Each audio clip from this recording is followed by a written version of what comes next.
Olá pessoal, no ar mais uma edição do nosso RS Play Entrevista. E no programa de hoje a gente vai receber aqui Christopher Goulart. Ele é advogado, escritor e eu busquei, ele é músico também, eu não sabia, vai me contar essa história agora há pouco, tá? Daqui a pouco.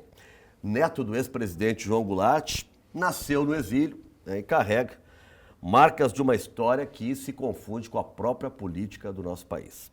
Ele lançou recentemente o livro, estou com ele aqui, E Manchado de Sangue Terás que Crescer. No livro, Christopher revisita e com absoluta franqueza, sem disfarçar nada, as dores, né, e também, em momento algum, foge daquelas chamadas contradições. Um relato que vai muito além do sobrenome, que busca mostrar o homem por trás da herança familiar. Christopher Goulart, obrigado pela presença. Muito bom, obrigado. Tudo bom? Esse livro começa a fazer ele, nós estávamos no contexto da pandemia, né? E ele tem ponto de partida aquele inquérito civil público, né? Onde, eu estava até pegando com... naquele momento se reabrem as investigações sobre as circunstâncias da morte do ex-presidente João Goulart. Teu avô, conta pra gente um pouco o que te motivou, por que na pandemia, né? E obrigado pela presença aqui. Imagina, obrigado. Então, se a pandemia realmente foi onde deu a motivação, né? Aquela aflição, todo mundo passou, e eu sempre pensei em escrever um livro, né? Desde 2008, eu escrevi artigos em jornais de grande circulação, né? Aqui do Rio Grande do Sul, né? Zero Hora, Correio do Povo, Jornal do Comércio. E sempre gostei de escrever, mas é outra coisa, né? Um artigo são 2.000 caracteres. E eu sempre tinha isso em mente, né? Mas eu acabava que eu não priorizava. E também, para ser bem sincero, eu achava que eu não teria condições de escrever um livro. Porque eu achava uma coisa, pô, escrever um livro, né? Mas na verdade são as limitações que a gente se coloca antes mesmo de começar. Às vezes a nossa própria mente nos boicota, né? Mas aí veio essa pandemia, não tinha o que fazer. E aí eu digo, bom, agora é o momento. Eu comecei de uma maneira despretensiosa, né? Foi indo... Começou com um arrazoado e fui colocando, muitas coisas eu cortei, porque esse livro, imagina, ele começou em 2005 e foi publicado em 2019, né, a pandemia, 2019, e foi publicado em 2025. Então, só que de lá para cá, foram muito trabalho de corte, edição, e volta, e lê, reitura e releitura, e tira essa parte, coloca, e assim. E nisso, o Juremir Machado, que é um grande amigo meu, que ele faz o prefácio do livro, junto com o Alci Cheuich. O Alci Cheuich. E o deputado Afonso Mota, que é também um amigo meu da minha família, faz o pós-fácio. E através do Juremir, ele me indicou a editora, né, que antes era a editora Almedina, e depois a Almedina foi comprada por essa editora atual, que é a Alta Books, né, e o selo é Minotauro. Minotauro. Né? Então, digamos assim, esse é o esboço inicial, né? Mas também eu entendo que, para mim, esse livro é um renascimento, eu te diria, ou melhor, até um nascimento, tá? Porque eu entendi que primeiro, eu poderia prestar uma contribuição para as pessoas, né? Eu acho que isso é importante. Eu realmente gostaria de passar a vida e deixar algo, sabe? E dentro do meu perfil, né? Dentro do perfil de alguém que foi adquirindo, que foi, digamos assim, sendo maleado, né? Dentro das durezas da vida, né? Esse livro ele tem que ser analisado dentro de um contexto de alguém que sofreu, né? Sou neto de um presidente que sofreu um golpe militar. Tu não é neto simplesmente de um ex-presidente. Tu é neto de um ex-presidente que teve seu mandato cassado, interrompido no meio e mandado embora do seu país. Por isso, o que acontece? Eu acho que essa também é uma contribuição que eu dou com o livro. Porque as pessoas, lendo isso num livro de história, fica meio distante, né? Porque é uma coisa... Pô, e até certo, é incrível, porque é uma história extremamente injusta, é uma canalice que se fez, se destruíram.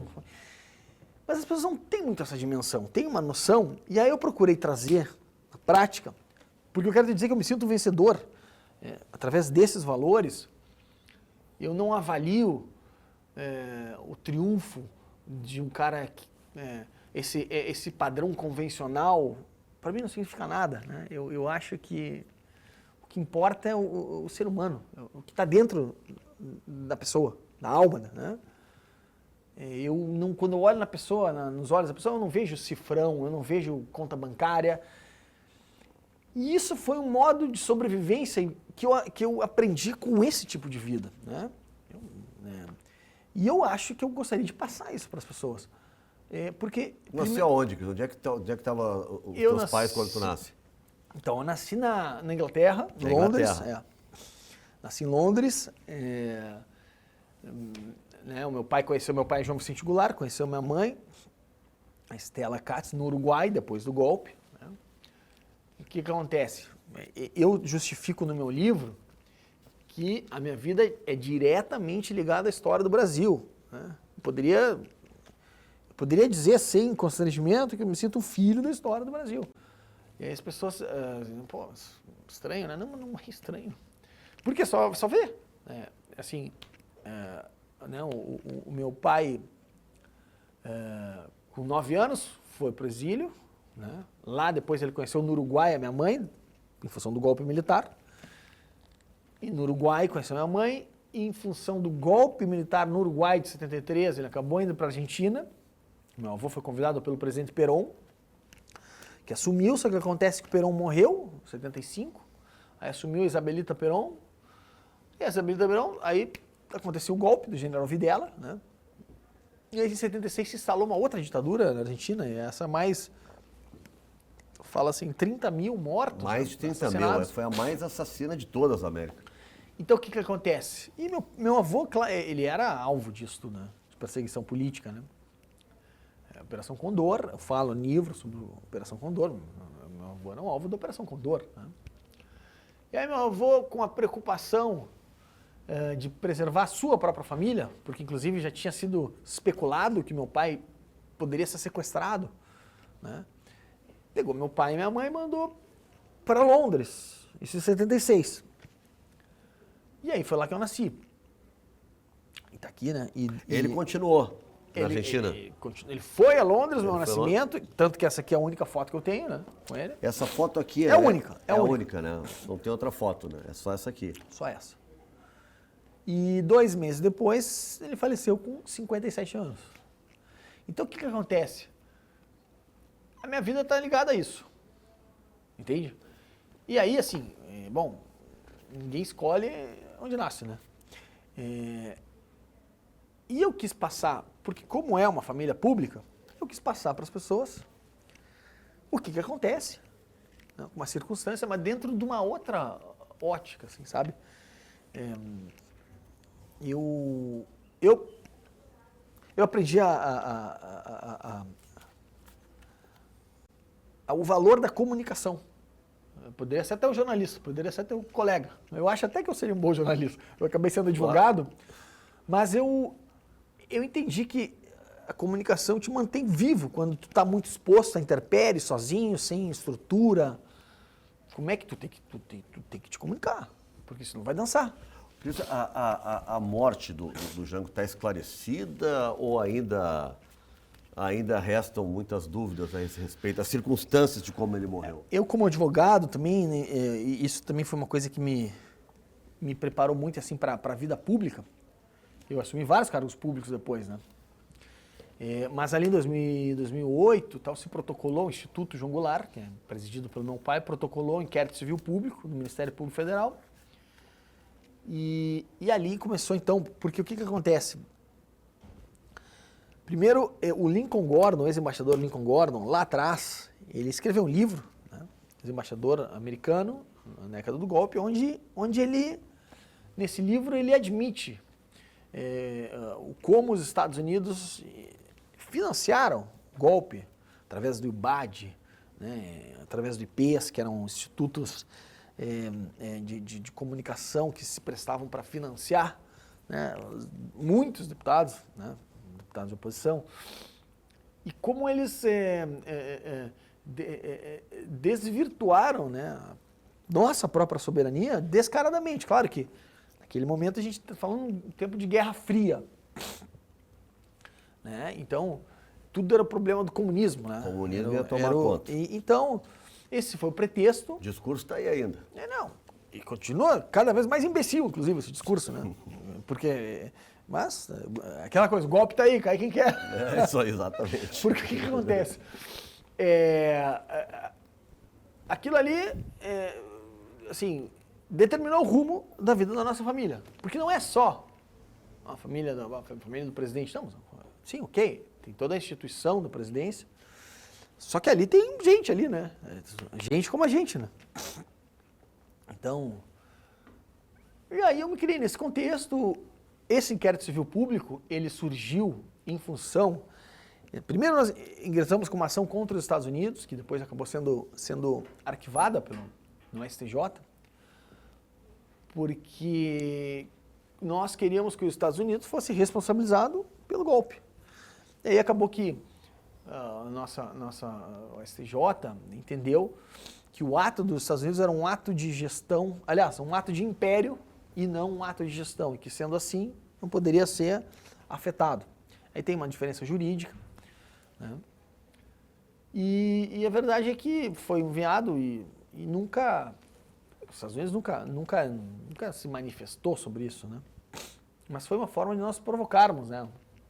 O que diz a versão oficial da morte do João Goulart? Sobre a morte, então a morte é uma outra situação. Ele foi...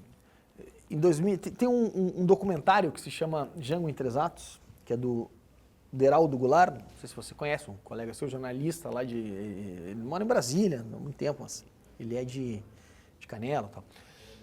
Esse documentário, ali foi colocado um cara, um ex-presidiário uruguaio, tá?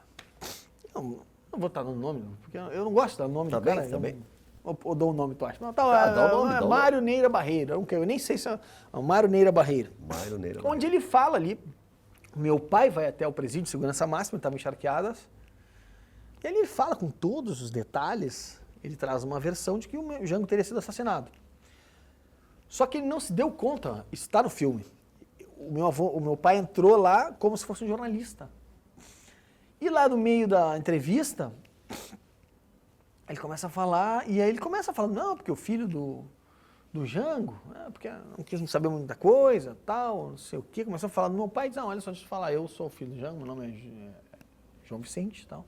E o cara assim, Vicente, ele fala, Vicente, ele fala assim, né? É óbvio, fica muito claro que ali existia essa monitoramento, né? E ele fala algo que é muito possível, que o Jango teria sido envenenado, ou seja, através de um infarto, né? Se foi colocado, como ele tomava remédio para o coração, ele era cardíaco, então se colocava um composto que causa o infarto, né? Sim. E pensando pelo lado, assim, da inteligência, vamos dizer, da inteligência, inteligência macabra, né?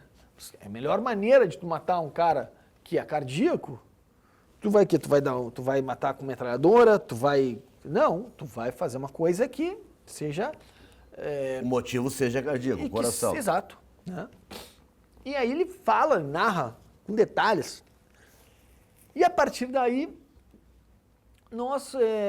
teve várias situações, né? A própria Assembleia Legislativa abriu aqui uma comissão, o saudoso Adroaldo Loureiro, né? Presidente dessa comissão, que para apurar as circunstâncias da morte, então eu tive muitas oportunidades com outros organismos também que atuam nessa área, mas acabou que nós fomos construindo uma compilação de documentos, inclusive pedindo a desclassificação de documentos sigilosos. Desclassificação os documentos sigilosos, eles como são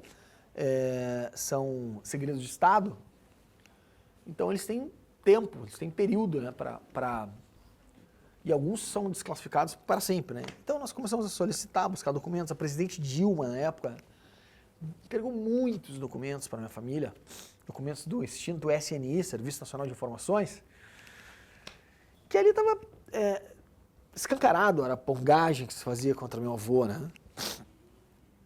E a Operação Condor é uma realidade, né? Foram vários. A gente sempre fala, né? O deputado Gutierrez Ruiz, senador Selmar Michelini, que eram esses dois, Orlando Letelier, que era um chileno, Juan José Torres, um presidente boliviano. Sim, porque as ditaduras tomaram conta da América, né? Claro. E todas elas financiadas pelos Estados Unidos, né? Não. Então a gente foi isso no Chile, na Argentina, no Uruguai, no Brasil, enfim.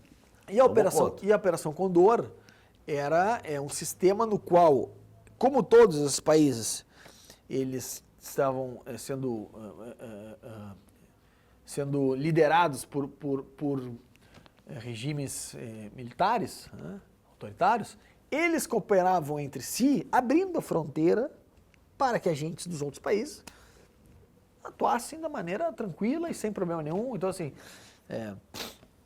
aqui no Rio Grande do Sul tem casos, por exemplo, da Operação Condor, que é o mais conhecido, é o da... como é?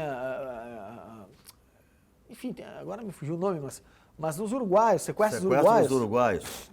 Né? Que é um caso da Operação Condor. É Lilian...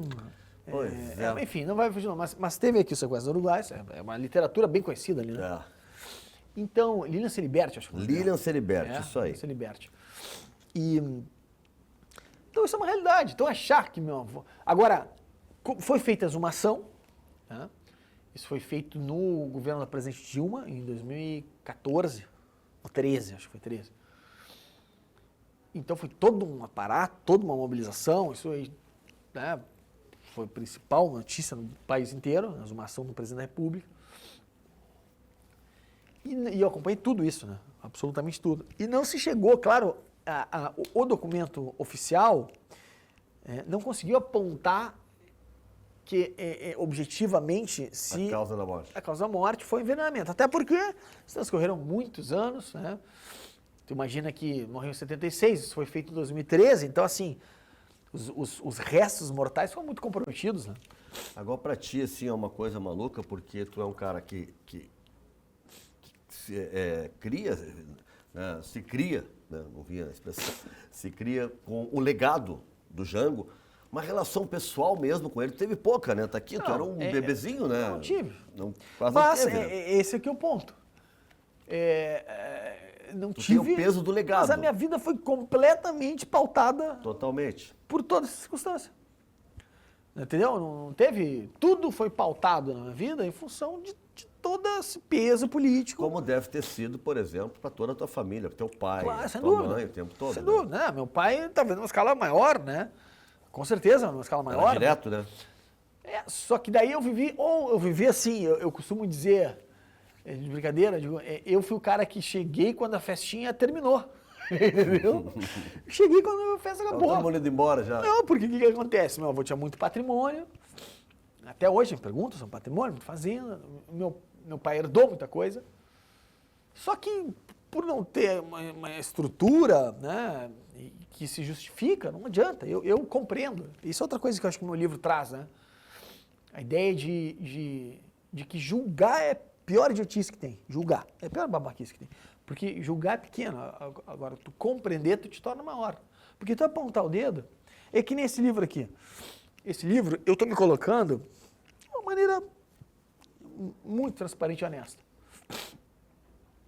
Agora, é óbvio que isso é para forçar uma compreensão e não um julgamento. Porque ninguém está aqui para julgar ninguém, entendeu? E ao contrário, eu acho que quando a gente se apresenta de uma maneira autêntica, eu acho que, e isso é uma coisa que me agrada, eu sempre gostei muito de ser alguém que em sintonia, de falar e estando na mesma sintonia e vibração do que eu sou mesmo. Assim, sabe? Sim, porque quando tu está te manifestando sobre isso, o peso do legado e tal, alguém pode dizer, pô, papo de vitimismo, não sei o quê. Então tu tem o desafio de falar sobre o assunto e ao mesmo tempo não entrar nisso, entendeu? Não, mas lidar com isso. Primeiro que eu não tenho nada de vitimismo porque eu me sinto vencedor. Não, o livro eu tô lendo, já passei da metade, não tem nada de vitimismo. Não, eu me sinto... Porque o que eu quero dizer? Esse livro, eu acho que ele pode interessar, não não precisa interessar para quem gosta de história ou para quem gosta de política. Pode ser qualquer pessoa, porque esse livro tem uma história de superação, onde eu conto minha vida como músico que eu fui, como problemas que eu tinha dentro da minha família, relações. Todo pai mundo, tocava também? esse é que não, o meu pai não, eu sempre tive essa veia de sou baterista. Acontece, Nando, que todo mundo tem esse tipo de situação. E é esse que é o ponto. Então o livro vai muito mais além da história do Jango. Cara, as pessoas vão se identificar com isso. Porque pode ser até que não falem. E eu achei que eu devia falar, porque eu acho que as pessoas vão se... Cara, mas se identificam. E aí tu cria conexão. E a gente precisa, eu entendo isso. É fundamental criar conexão. Conexões, sabe? E Os dois, Brizola e João Goulart, se reconciliaram antes da morte do Jango? eu falo sobre isso no texto, né? Eles tinham muitas diferenças políticas, sempre de estilo. Os dois eram líderes do trabalhismo, mas o fato é que eles não se falaram em todo o exílio, né?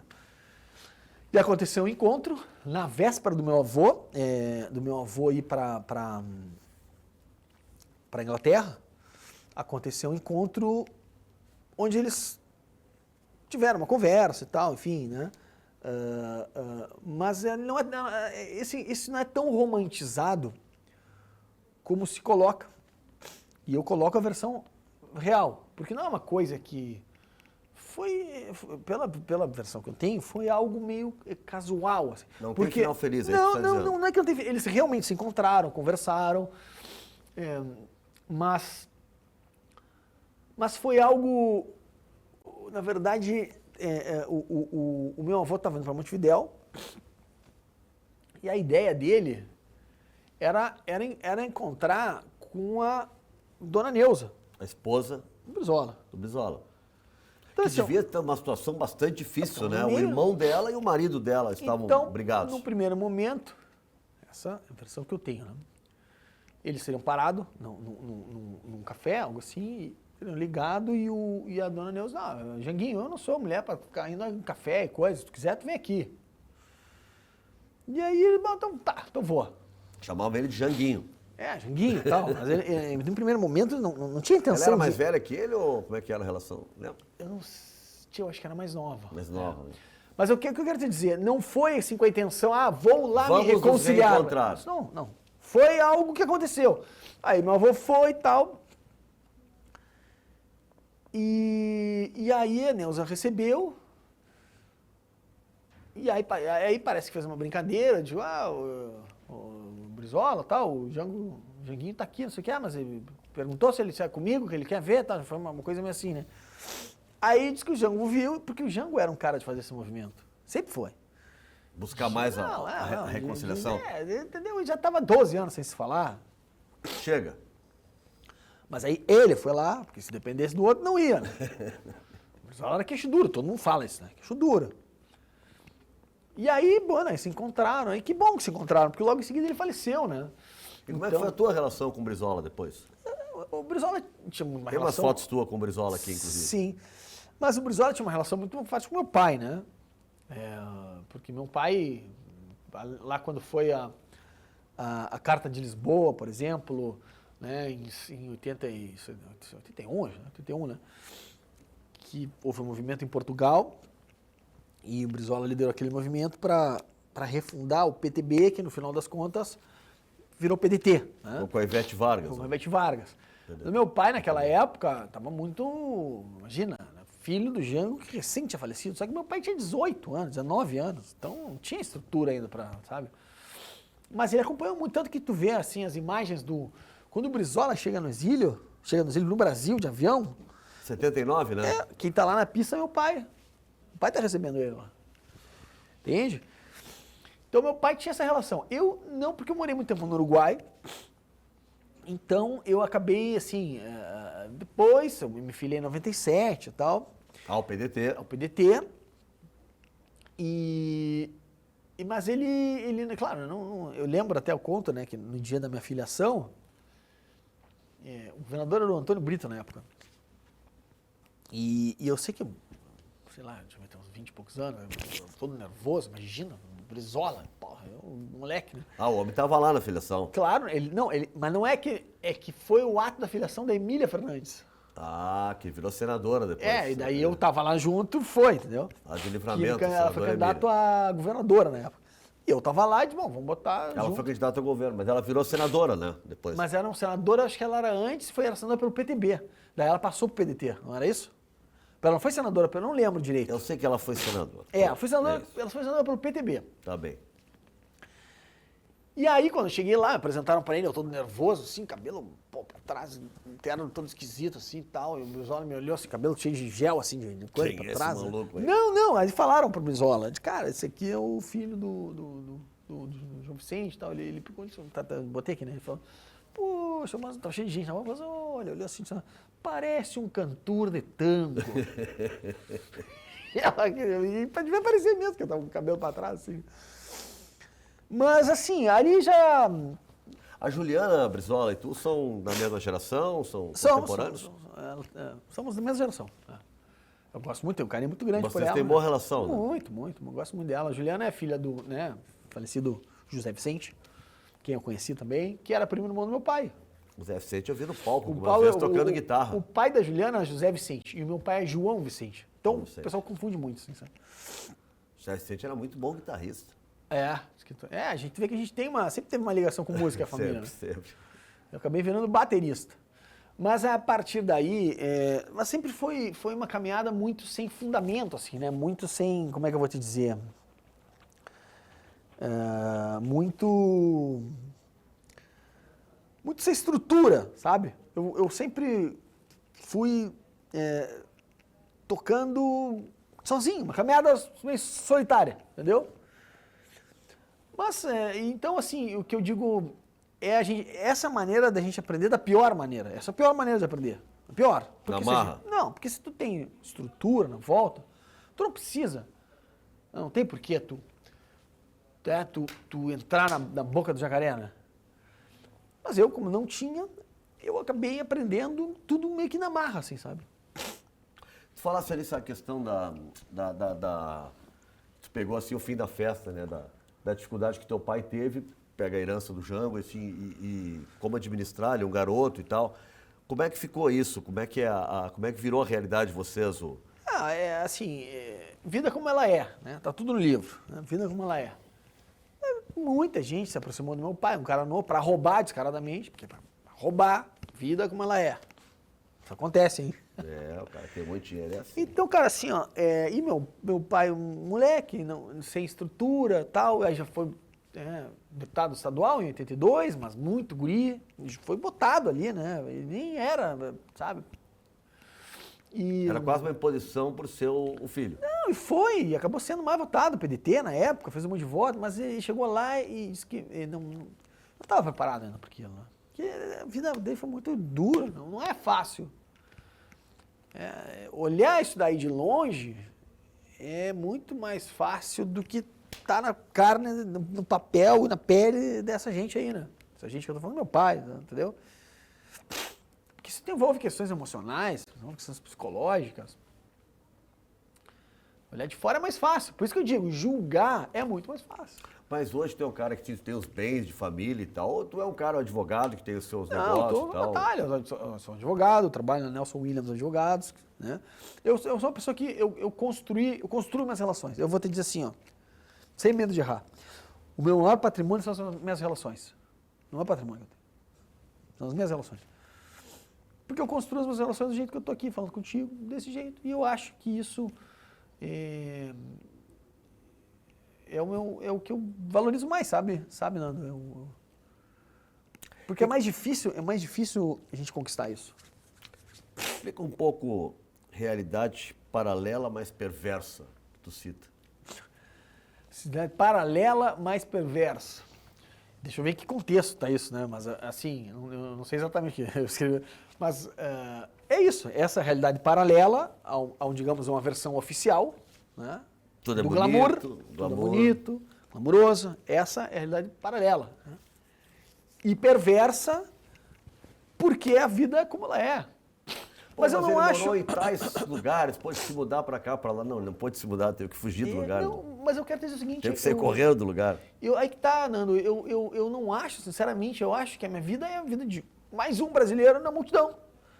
Entendeu? É uma vida com tantas complicações como pode ter qualquer brasileiro.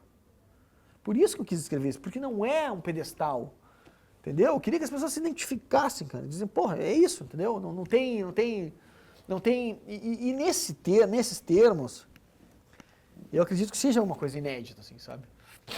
Porque todos os livros, eu sempre digo assim, pô, se a pessoa quer comprar, quer ter um livro, Saber a Vida do Meu Avô, não é esse livro aqui, esse não é. O livro do meu avô tem que comprar a biografia do Jorge Ferreira, tem que comprar a biografia do Moniz Bandeira, né? Pega lá... O Juremir escreveu também. Jeremir Machado, né? Então, assim, tu pega o Wagner Williams, acho que é o Wagner Williams, né?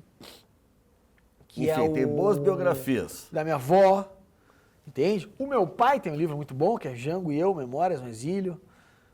Esse livro aqui, ele, apesar de ter muita coisa sobre meu avô, mas ele não é não foi com essa intenção que eu quis escrever a história, mas do meu jeito. É isso que eu quis fazer. Porque aí mostra a minha personalidade. E Manchado de Sangue Terás que Crescer é um poema do teu pai, né? Que é o título do livro. É o título do livro. Que nem o... Eu fico muito grato também, porque o livro foi indicado pelo meu amigo Eduardo Bueno, Peninha. Peninha. E aí ele fala com aquele jeito dele, eu adoro o jeito ali, eu gosto muito da maneira como ele se comunica, né?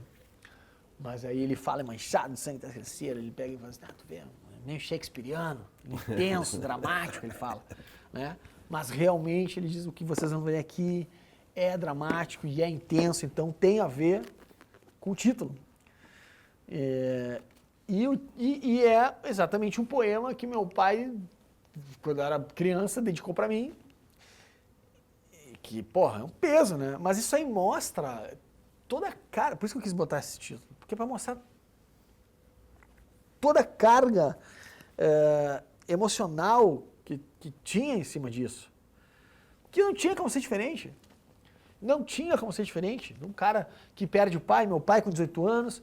Um cara filho do presidente da República que foi provavelmente assassinado no exílio. Um cara que foi vida pública, quer dizer, já acompanhou todo o sofrimento do pai dele, que não podia voltar ao Brasil. É muita Mas como peso, é que é isso, muita Cris? energia, sabe? Tu tá falando de ti, eu imagino que ali todos nós temos traumas familiares, tu tá colocando isso na mesa. Tu ficava pesando, isso eu não vou poder dizer, isso eu não posso escrever, isso eu não vou poder abrir. Então, como é que era isso para ti? O que tu te dava de limite para poder colocar ali? Então, assim, eu parto do princípio que qualquer pessoa que minimamente se conhece um pouco só sabe que a nossa família, depois do exílio, o que acontece? Acaba se estruturando, não tem jeito. Isso aí não é uma surpresa para ninguém, né? Não pode ser, né? Não deveria ser. Não deveria ser, né? Porque é isso, são os ossos do ofício, né? Essa que é a verdade, né? Quem se propõe a seguir uma caminhada como meu avô, né?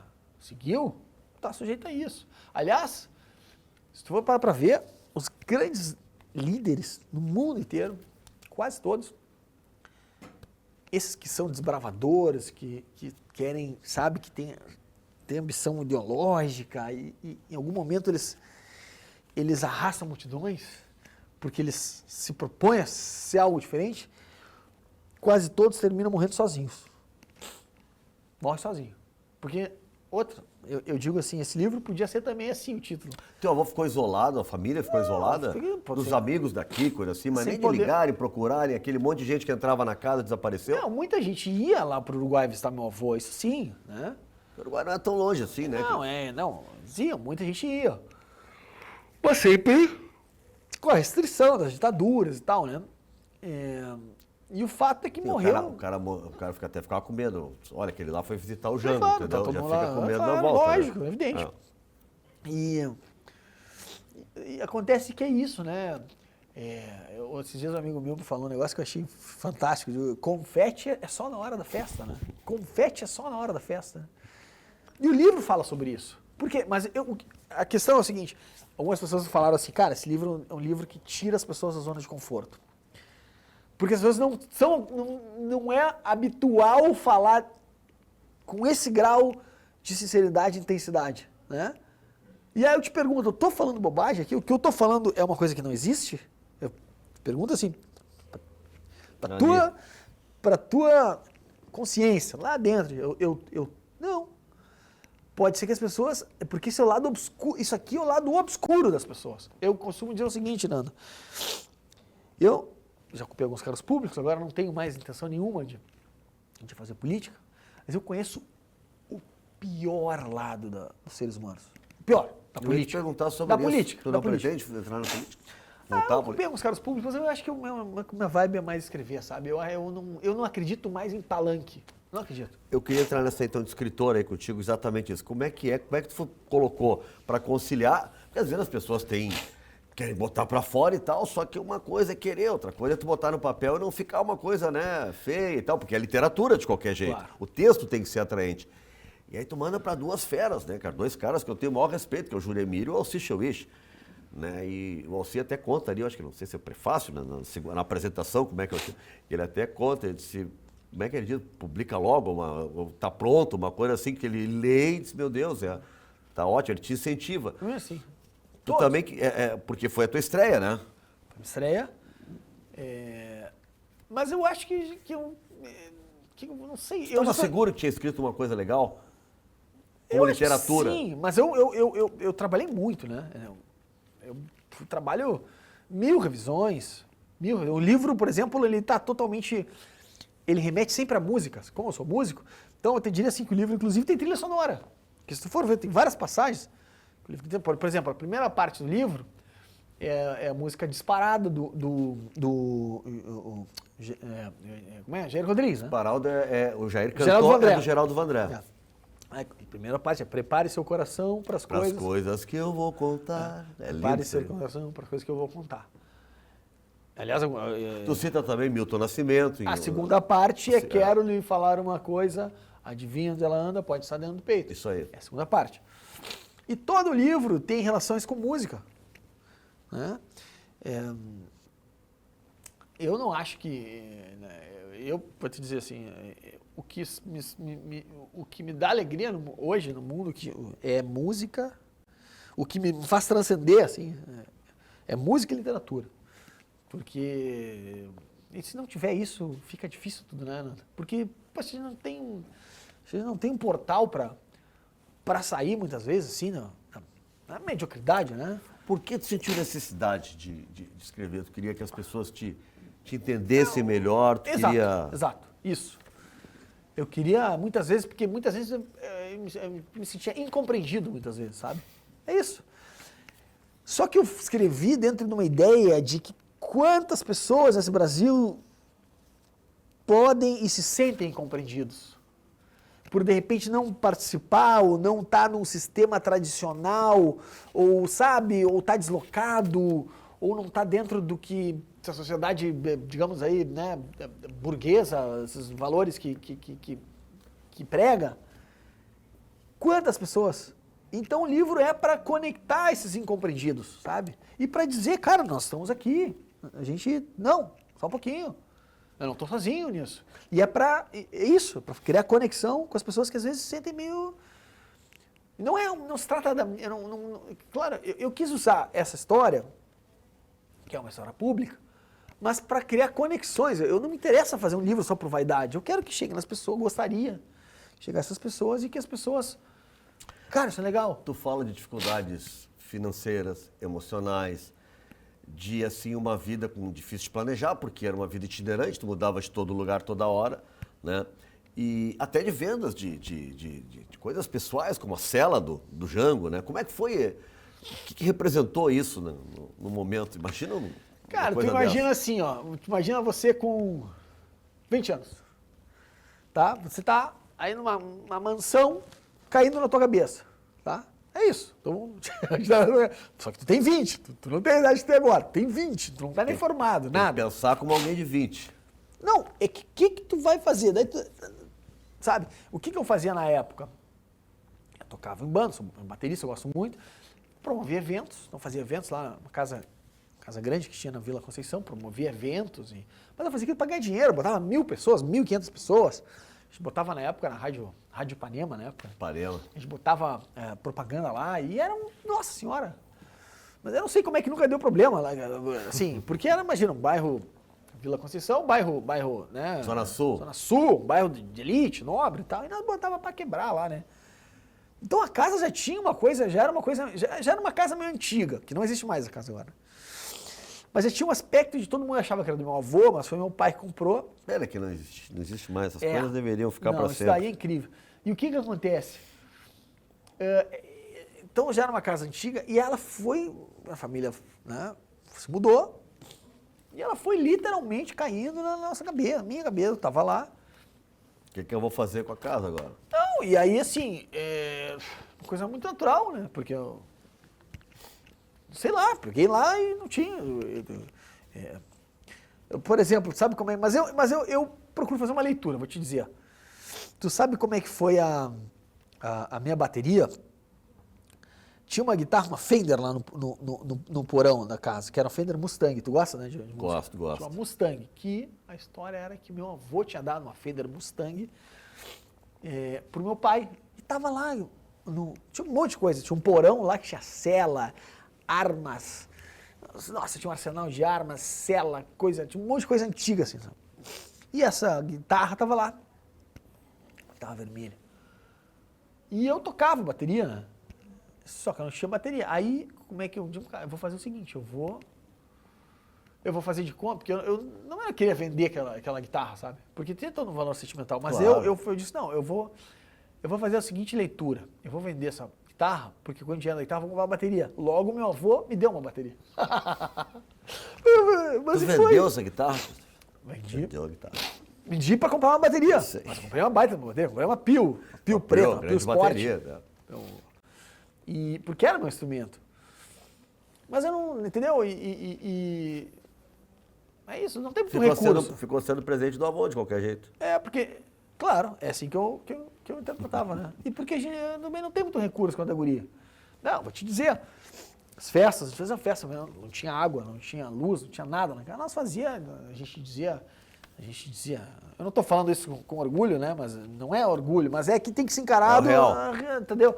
Eu digo que a gente, pra festa tem que ter luz, né? A gente fazia lá, não era gato, era um leopardo, entendeu? E cara, pra poder usar. Tu tem que pensar que era uma gurizada ali, mas era uma gurizada. Hoje eu tô com 48 anos, certo? Então uma gurizada, aí juntava muita gurizada, e o que a gurizada gosta de fazer? Festa, né? Ou não é assim? O que tu tá recebendo, Cristo, assim, de retorno do teu livro? O que as pessoas têm te falado? Tu tem, tá falando aqui comigo, mas imagino dado mais entrevistas. Como é que tem sido para ti pessoalmente, né? Primeiro foi pensar, escrever, publicar e agora a repercussão do livro aí já nas ruas. Eu te diria que ainda é ainda é uma novidade, né? Porque o lançamento foi na segunda-feira, dia 18. 18 de agosto. 2 de agosto foi o lançamento na biblioteca. Foi um evento muito bacana. Então, assim, oficialmente, digamos assim, ele surge. O livro surgiu, apareceu ali. Hã? Lá na biblioteca pública? Na biblioteca pública. Lá na Maria, lá. Isso. Então, o livro, digamos assim, começou a aparecer ali, né? Eu conversei com muitos jornalistas, entreguei pessoalmente o livro, enfim, nós já tínhamos conversado antes, né? Com você, com o Juremir e tal. FM Cultura. Mas aí eu acho que aí tem uma coisa que eu acho que talvez ajude, porque queira ou não queira, como eu ocupei alguns espaços públicos, e sempre foi muito desordenado tudo, né? Nunca consegui, me consolidar. Mas eu acho que as pessoas já, principalmente os jornalistas, já me conheciam. O jornalista conhece tudo, sabe tudo, né? O jornalista sabe tudo. A gente acha, pelo menos. Não, mas sabe, porque tu tem interesse. E mais no meu caso, que eu sou bastante visado, né? Então, o que acontece? Eu acho que quando eu cheguei com esse livro para essas pessoas, aí isso fez sentido para eles. Eu digo, opa, não, é isso aqui, porra, eu tô acompanhando esse cara faz tempo. Eu acho que isso aqui faz sentido, porque agora ele vai mostrar, cara, Porque sempre me cobraram isso, né? É sempre aquela coisa, só porque é o neto do Jango. Né? Sempre tem isso, só porque... Então, assim, isso é muito ruim, porque quando você faz uma coisa bem feita, claro, por quê? Porque, claro, tu é neto do Jango. Então, não é tu. Como é que tu acha que hoje a história brasileira, as pessoas olham o Jango? Tu acha que fazem justiça a quem foi o Jango? Não, Como é que tu acha? Sobre a memória que eu ficou acho que dele? ele ocupa um lugar, mesmo, digamos, os opositores, porque foi tão dura a história com ele, que ficou até meio constrangido em, sabe, bater nele. Porque foi tão dura a história com ele que, porra, algum banana que outra história do comunismo, essas bobagens que falam, entendeu? Jango é uma pessoa de Porque esquerda. o Jango, naquele momento, ele tinha oposição do Luiz Carlos Prestes, que comandava, né, o Partido Comunista. Isso. O próprio movimento que queria o Brizola presidente dizia cunhado não é parente, Brizola presidente. Porque o que acontece? Aí que tá. O Jango entrou na presidência sem ninguém imaginar que ele seria presidente, porque ele foi eleito vice-presidente. Então, quando ele fosse vice-presidente, tudo bem, deixava ali. Não, né? Agora, aí, como é que o cara vai... Era diferente naquela época, era o presidente de um partido e o Jango de outro, né? Agora, tu imagina como que alguém vai imaginar... Imagina isso, essa loucura. Que o presidente eleito depois de 7 ou 9 meses de eleito vai apresentar uma carta de renúncia. Ninguém... Não é uma coisa que tu pode imaginar. Jânio Quadros. No caso do Jânio Quadros. E aí que ele surgiu. Aí que ele apareceu, porque ele não foi eleito para ser presidente. Entendeu? Bom, e aí veio a carga e a herança de Vargas, né? Porque ele era o cara do presidente Vargas, né? Ele era o cara do Getúlio Vargas, né? Então, assim, toda a raiva desses setores conservadores se voltaram contra ele. Né? Os 3 ministros lá, o Grum Moss, Silvio Heck, o Odílio Denis, os 3 ministros militares, já no momento que ele estava em Singapura, fazendo... Aliás, isso é importante, né? O Jango foi o primeiro presidente latino-americano a abrir fronteiras comerciais com o Oriente, né? Com a China. Depois o Nixon imitou ele.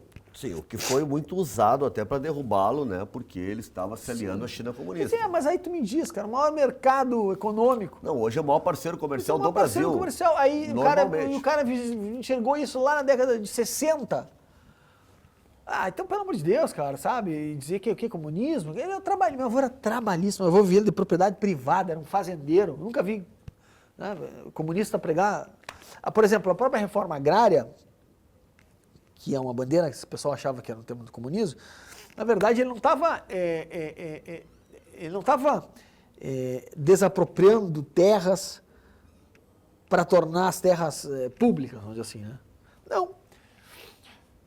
Ele queria, a reforma dele era ao redor das rodovias e ferrovias, né? Porque como tem um benefício público, né, estatal, que ali ele lotearia aqueles terrenos e daria título de propriedade para pequenos agricultores ali. E a partir dali, esses pequenos agricultores vão cultivar a terra, mas não como sistema comum comunista, não, ele dava título de propriedade, ou seja, e isso nem era. Teria uma propriedade privada, né? Nada Claro, a ver com o comunismo. E isso nem era também, ele dizia que isso não é a carta de alforria dos camponeses, dizia ele, né? Porque aquilo era só um começo, sabe?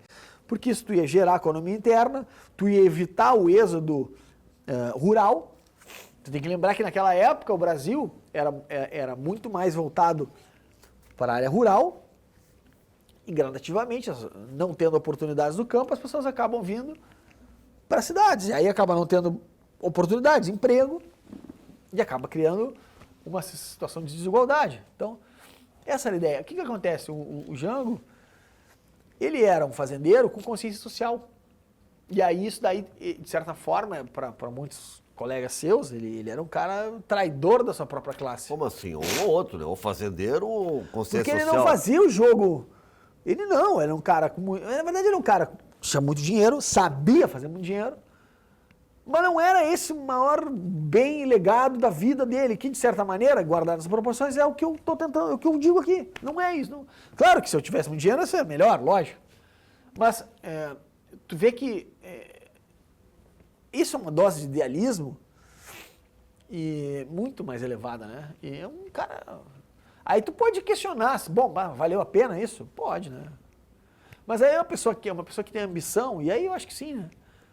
Porque é uma pessoa que quer passar pela vida e deixar algo, né? Essa é a ambição dele, né? O que Entende? que pensa para o futuro agora, Christopher? Tu disse que vai seguir a tua vida na literatura, advogando. Eu advogo, eu estou escrevendo o segundo livro já. Já está no segundo? E qual é o tema? É um romance agora, esse aqui. Romance, título provisório, né? O Mistério da Casa 3. Mas é provisório. E eu quero ver se eu publico ano que vem. O que é essa Casa 3 aí? Existe existe essa Casa 3? Então, a Casa 3 é a casa essa que eu estava te falando. A lá da Vila Conceição. Porque ali o que aconteceu? Tem uma passagem aqui nesse livro, só que isso eu peguei isso como pano de fundo e estou romanceando. Onde eu passei lá por uma situação bem... um assassinato lá, uma pessoa que trabalhava lá, pareceu enforcada, uma coisa bárbara assim, né? E eu passei por tudo aquilo ali, né? O assassinato da Casa 3. E aí, só que daí eu tô romanceando, com outros nomes, personagens em cima disso, mas é um romance, sabe? Pegou gosto Eu pela gosto, literatura. faz bem, é como tu falou aí, é meio que uma terapia para mim escrever. Então, mas, porque eu vejo assim, talvez eu não tinha ainda percebido o quanto as pessoas precisam de instrumentos para sair um pouco desse mundo real aqui. E aí que entra a possibilidade de um bom livro. Tu é um cara otimista com relação ao Brasil, vendo o Brasil hoje politicamente. O que tu imagina para o nosso país assim? Eu tô cada vez mais, assim, eu gosto de política, fui vereador, secretário municipal, fui candidato a prefeito em 2020, mas eu vou te dizer, sabe, eu entendi que quando a gente tem uma energia, e eu acredito muito em energias, tá? Mais afinada, a política é o pior lugar que tu pode estar. É o pior lugar que tu pode estar, é na política. Porque o conjunto acaba te sugando e aí tu perde a tua luz, sabe? Não tem jeito. Não tem jeito. Porque é um mundo de muita barganha, muita sacanagem, muita falsidade, muita podridão. Tu acha que um cara como eu, como tu tá me conhecendo agora, que eu sempre fui assim, né? Não tem como dar certo a política, cara. Como é que vai eu, do jeito que eu sou? Tem. Porque os caras não têm coragem de ser como são. Esses caras não são, eles atuam na surdina. É gente que atua na surdina. E eu acho isso aí uma covardia. A franqueza é um problema na política? A franqueza, a espontaneidade. Acontece que ser franco é um ato de coragem, né? Porque as pessoas ficam embaixo da surdina, se escondendo, esperando o melhor momento, para dar um bote igual um rato, né? Fica dentro do esgoto para dar um bote, né? Claro que a política tem, mas assim, essa política com esse grau de ideologia que a gente herdou, né, meus ancestrais, isso não existe mais. Hoje é um balcão de negócio, tudo é em cima de emenda, então assim, tudo é comprado. Não tem jeito, é assim que é, entendeu? Funciona assim. As pessoas não têm mais vergonha de dizer qual é o preço que elas têm. Tá. Antes, pelo menos, eu tinha vergonha. O livro, a gente está encerrando, o livro está aí, né? É só jogar na internet, vai achar em vários lugares para comprar, né? Em todas as livrarias e também na internet, muito fácil. E o Inter vai voltar a ser campeão brasileiro algum dia? Tá difícil o nosso time, né? Tá complicado, cara. Sabe que o meu avô jogou na cadeira de base do Inter, né? Jogou. Era lateral direito. Eu sabia disso. Tu tinha me falado, eu fui pesquisar. Jogou nas categorias de base. Jogou. Mas aí ele lesionou, na época, ficou com problema no joelho, isso quando ele estava no período ali, no estudante. E aí ficou com problema do joelho, que não conseguiu mais articular o joelho. E aí ficou meio... Perdemos o grande lateral, foi isso? Não, mas olha que legal essa, vou só me encerrar.